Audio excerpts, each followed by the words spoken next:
it also builds up on anything it gets on. I will not use well water to wash these things.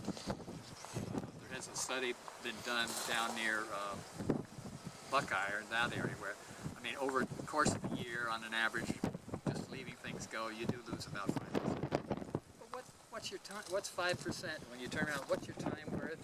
And this and that. Yeah, that's kind of what I was thinking. So I'm looking forward to see that. We may get some rain today. Here, somewhere over there. Okay. In this particular arrangement, they don't make these anymore, but they're actually 2 inverters in one box, and they do get warm. They're working. They're working. Well, that's neat. Wow. This is set up at an angle of about 20 degrees to capitalize on summer. Produce most in the summer. Yeah. So what happens when you get hail? I don't know. They're down. They're, you know. Are they glass? Are they Oh, they're plastic? glass. Oh yeah. But you know, we'll find out. Sharp is the one that warranties it. I don't know what they warranty against. These are Sharp panels. I mean, I looked at this as being a 25-year investment. I didn't want to invest in a company that's not going to be around in 25 years. Yeah, that's true. That's true. I mean, you know, there are a lot of new starts and everything that, when I was in the propane gas business, I can remember buying or installing through-the-wall heaters that were, the heat exchanger was warranted for 20 years. It was about 3 years and they were out of business. And the company I was working for was, since they sold the gas, was making good on warranties, giving people all kinds of breaks. So that kind of taught me a lesson too. Yeah, I guess. You know, you got to look at the stability of the company you're dealing with as well. These are 235 watt STC panels. All right. Static test conditions panels.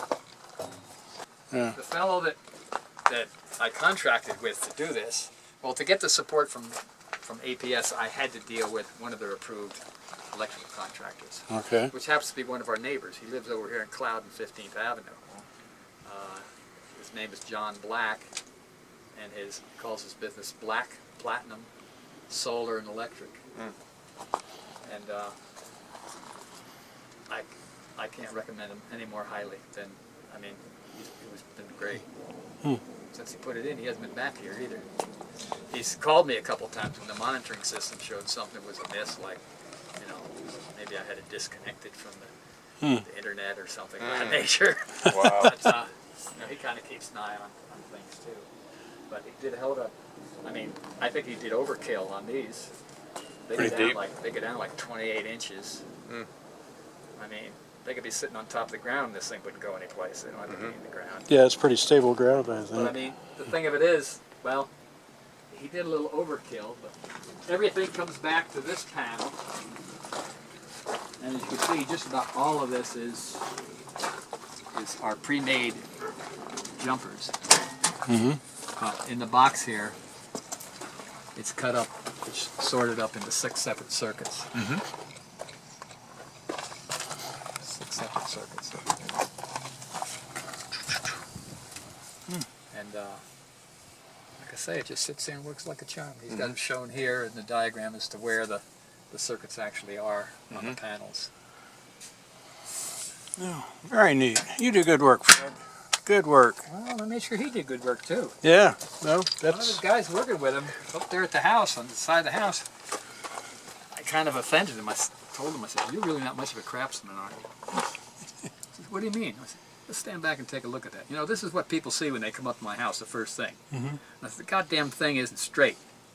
He ended up making it straight. He took offense to that. But Oh, for heaven's he ended up sakes. making it straight. What was crooked about it? Well, the one where they go from one box to the other, that has a, you know, a 90 here and a 90 down below. Oh, it was the the thing in con- it between was kind of... It was the conduit arrangement. Yeah. Okay. Yeah. No, that's not going to go. But he fixed it. All right.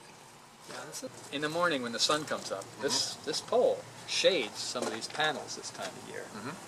And if you have all of them tied together into one inverter, it affects the production of everything.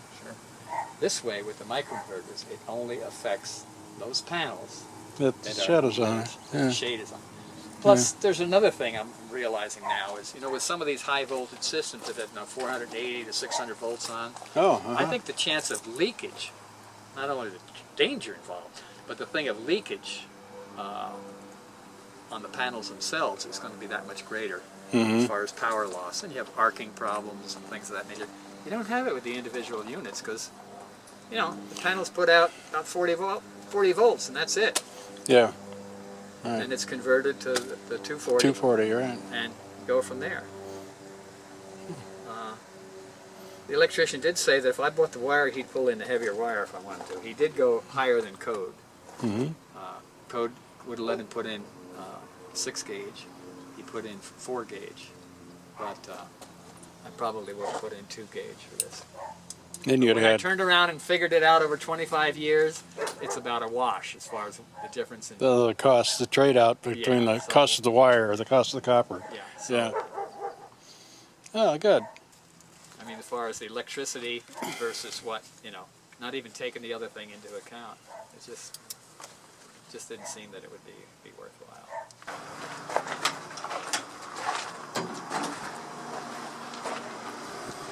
A bunch of equipment in here, there are transmitters on the roof, on the chimney. Okay. And if you had service right now from me, you would probably get it from here. All that whole area up through there is predominantly where for this side, and also to the north of it. Wow. So how many customers do you serve us up with this? Well, we've got many sites right now. I think we've got about 700 residential subscribers, but you can see a couple Christian centers. This one down here is a 45 megabit line coming in. The one over behind the tree there is 100 megabit coming from down there by where the Desert Hills mailboxes. Oh. That tower behind them is our tower also, and we're currently. Can you say the word boob? Yeah, it's just a dust storm. Dude. I spent 3 years in Saudi Arabia. It's just a dust storm. They never talk about haboobs over there either. Wow. Dust is moving in on it. Hopefully it'll bring some rain behind it. Boy, I hope so too. You know, it's unfortunate it doesn't bring it before the damn dust. You know, that's the I mean, look at this. Who the hell puts TV antennas yeah, it's for emergency, man. put it down on the ground, you know, Yeah. like that, yeah? That's the way it should be. But I still have down there, I still have line of sight to South Mountain. Yeah, that's good.